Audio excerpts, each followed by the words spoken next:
Hello everyone, welcome back to my channel দিশাস lifestyle. তো আজকে আমি এখন থেকে আমার ব্লগটা স্টার্ট করছি। এখন বাজে রাত্রি 9টা।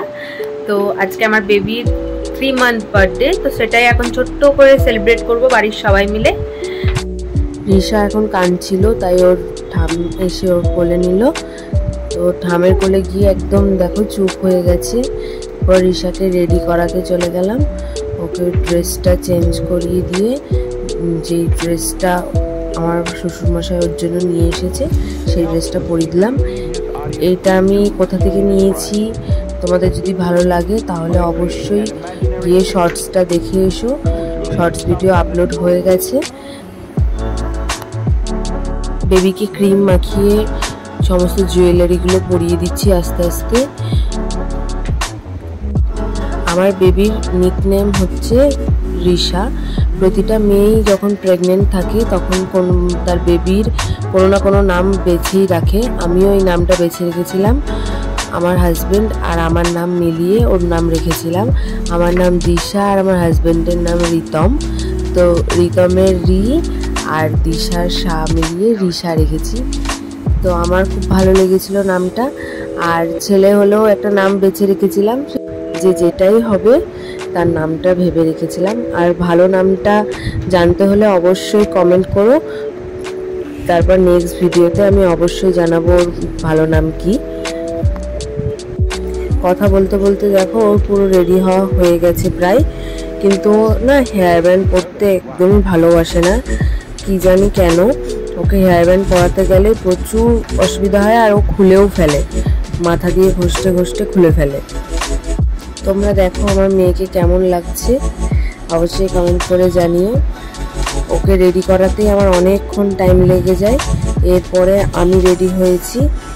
আমি এই পিঙ্ক কালারের কুর্তিটা পরবো। এটা আমি মিন্ত্রা থেকে নিয়েছি।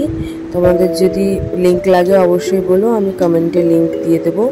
এখন কমেন্টে লিংক দেওয়া হচ্ছে না, আমি ডেসক্রিপশনে লিংক দিয়ে দেবো। আমি কিছুই মেকআপ তেমন করব না। তো প্রথমে চুলটাকে ভালো করে কম করে নিচ্ছি। চুলে তেল দেওয়া আছে তাই জন্য ভীষণই বিচ্ছিরি লাগছে, অনেকদিন শ্যাম্পু করা হয়নি।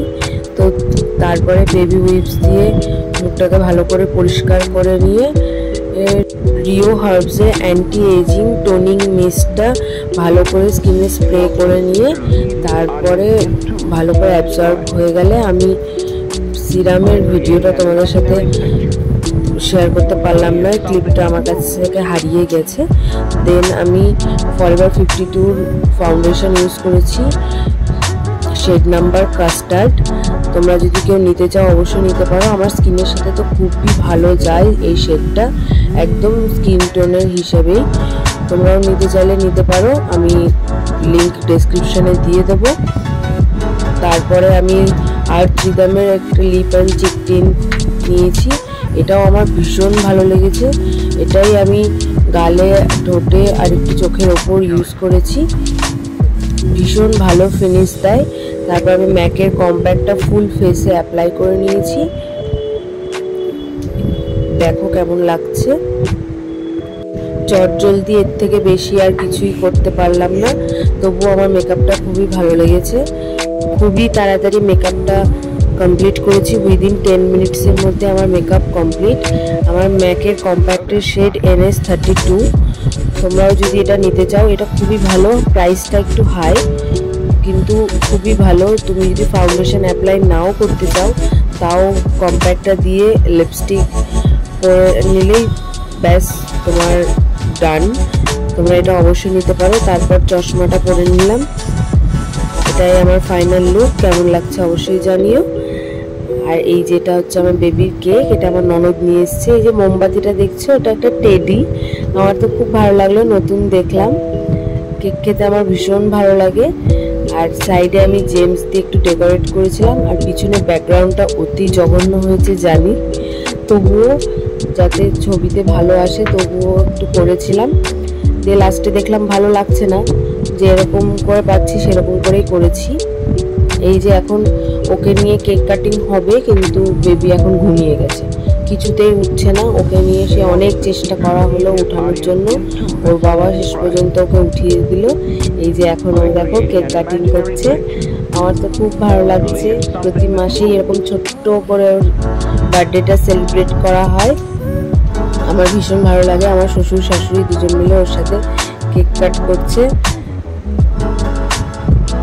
আমার ঠাকুমা শাশুড়ি কয়েকদিন আগে খুবই অসুস্থ হয়ে গেছিলো, তো উনি হসপিটালাইজড হয়েছিল, তাই জন্য উনি আসতে পারছেন না। আমাদের খুবই মন খারাপ হচ্ছে, ওনাকে বারবার আনার চেষ্টা করা হচ্ছে। দেখো ওর মুখের সামনে কেকটা নিয়ে যাওয়াতে ও দেখছি ভালো করে যে এটা কী জিনিস, আবার মুখটাকে ও না খাওয়ার মতনও করছিল।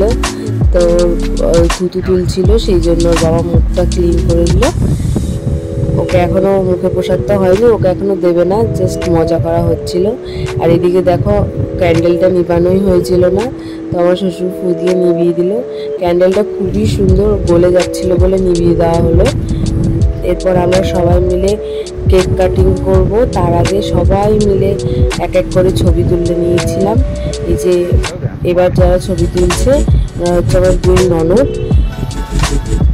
ননদের কোলে বসে ছবি তুলবে না এখন, কিন্তু সবাই ওকে অনেক চেষ্টা করছে তোলানোর, যেহেতু ঘুম থেকে ওকে উঠানো হয়েছে, তাই জন্য ওর একটু মেজাজটা ভালোই ছিল না।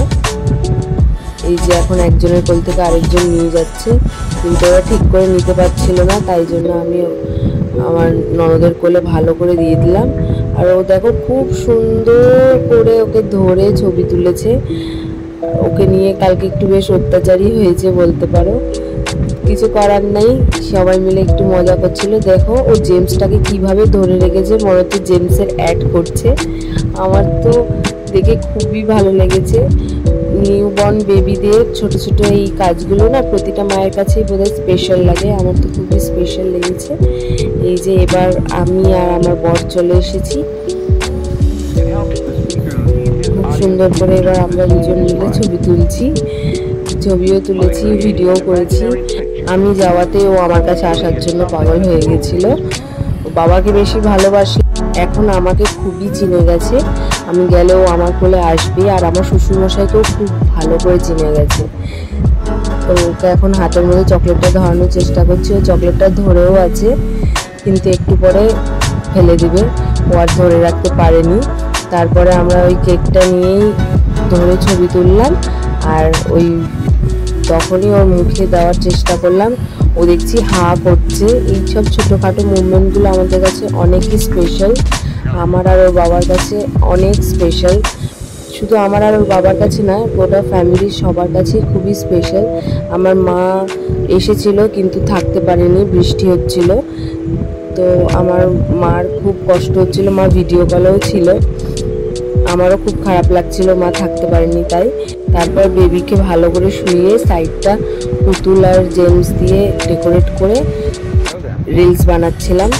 মন করেই গেল আজকের দিনটা। তো ভিডিওটা এখানেই এন্ড করছি। তোমাদের কেমন লাগলো ভিডিওটা অবশ্যই জানিও, ভালো লাগলে লাইক শেয়ার সাবস্ক্রাইব করে দিও। বাই।